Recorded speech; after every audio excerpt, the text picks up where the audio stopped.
So let's talk about some winners for the New Orleans Saints preseason debut. Kelvin Banks, of course, this guy looks starter ready. 20 snaps, no pressures, 12 no pressures on those 12 pass block reps. If Kelvin Banks really keeps up that pocket presence, the left side, could possibly have solved a problem early on, which is why we went out and got Kelvin Banks, which is why we've been focusing on the offensive line. If you look at his pressure percentage allowed over the next 2 preseason games, that's going to really tell you what Kelvin Banks is really going to bring to the table for this team. Obviously, Tyler Shuck, there are some rookie caveats in this as well. He had some big plays, 15 of 22, 165 yards, 1 touchdown. He did have a 54-yard touchdown in this game, which was the big throw to Mason Tipton, which a lot of people love seeing. And a guy like Mason Tipton coming in and getting that action, getting that catch, potential for a roster spot, no doubt. The anticipation, the deep timing from Tyler Shuck was really nice. And the reason this really hits for the Saints fans and really the organization,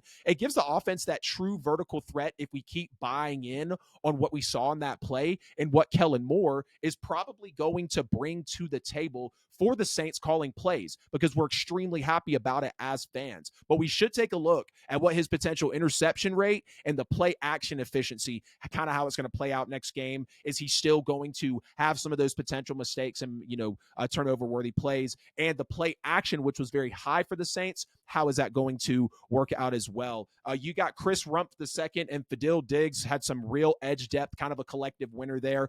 They converted opportunities into production, had some combined sacks, about 7 combined pressures also. And, Rumpf posted a strong win rate on on rush reps, with about a 38% win rate. And it really matters because that pass rush depth can really hide those defensive issues that the Saints have been having, even under Dennis Allen and now as they go to Brandon Staley. And it's really just a cheap way, to be able to influence those games. And we know the presence that Brandon Staley is going to bring in as well. Now, if you're going to take a look at these pressures per snaps that these guys are going to be having, it's going to be really solid. If you could bring around maybe 10% combined for those guys, you could really have some depth there.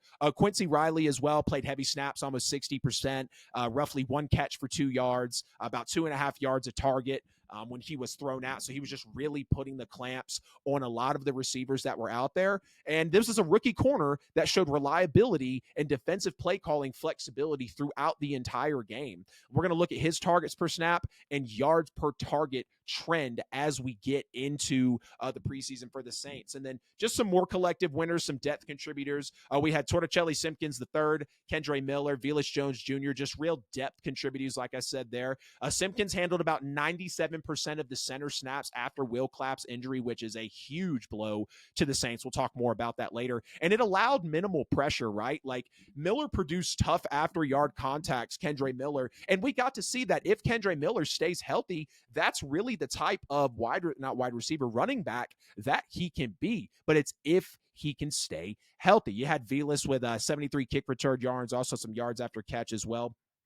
These role players can turn late season roster battles or injuries into the difference between really thin and thick depth. Are you going to be thin or are you going to be resilient at that line? So we're going to keep an eye on the snap shares as well and some of the special teams impact that these guys, especially Velus Jones Jr., can have. How is Simpkins going to hold up, still having to be at that corner center position, which is basically a quarterback, on the offensive line. Now let's take a look at some of the losers for the New Orleans Saints in week 1 of the preseason. Dylan Radins, big concern there. He got beat and linked to the strip sack of Spencer Rattler, which was very ugly in this one. Plus, he also did have a penalty, so he struggled, when he moved over to tackle. And this really matters because we have injuries on the offensive line, and a failure like Dylan Radins put forward to allow that strip sack, it's just going to become a real starter problem if that's what we're going to get out of him. So we need to look at the pressures allowed, when he's going to get more of those reps. The edge rushers he's going to be going up against is just really going to dictate the kind of player that he's going to be. Let's just call it what it is, y'all. Isaiah Foskey is a bust. He's the biggest loser potentially of week 1 in the preseason for the Saints. Heavy snaps, but nearly no production, minimal tackles, missed tackles. And this just reignites buzz about the reason why he is an actual bust. If Foskey can't convert snaps to pressures and pressures to sacks or some sort of disruption of the quarterback, they have to choose whether they're going to continue to be patient with Isaiah Foskey or if they're going to just move on from him, because it's really time to move on from Isaiah Foskey. Heavy snaps, no sacks, no pressure, no production. So we're going to be looking at that pressure rate over the next couple of games to see if he can actually improve on that as we get through the season, preseason, and not just look at this one sample. Donovan People-Jones as well. He was a big loser in this one. Now, he didn't have a lot of opportunities. He only got 9 snaps, and other teammates were logging anywhere between 25 and 50 snaps just in the preseason, at the similarities of his position. And it was kind of odd for the Saints to underutilize him, considering that he's a big body target, and they invested in a physical receiver like him. So limited snaps either suggest there's a skill or trust gap there, or there's just a scheme mismatch to where he is not fitting into Kellen Moore's offense. So keeping an eye on the snap targets, the snap share, the target share. And, if it lays low, then that's a roster signal that he is probably going to get cut. And then, you look at the team discipline as well, and the penalties and the sacks. 3 sacks, 3 penalties in about a quarter and a half of the game, and it was just very costly.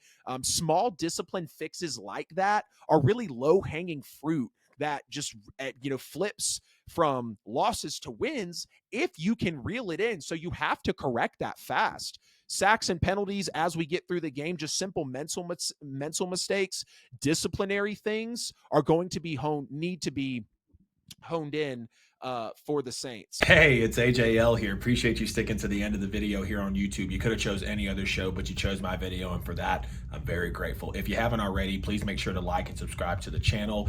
Follow me on social media. Hit the bell on the channel so you never miss a post. Check me out on all social media platforms. Right here, you'll find a chance to subscribe to the show, a related video, and a playlist. See you guys in the next one.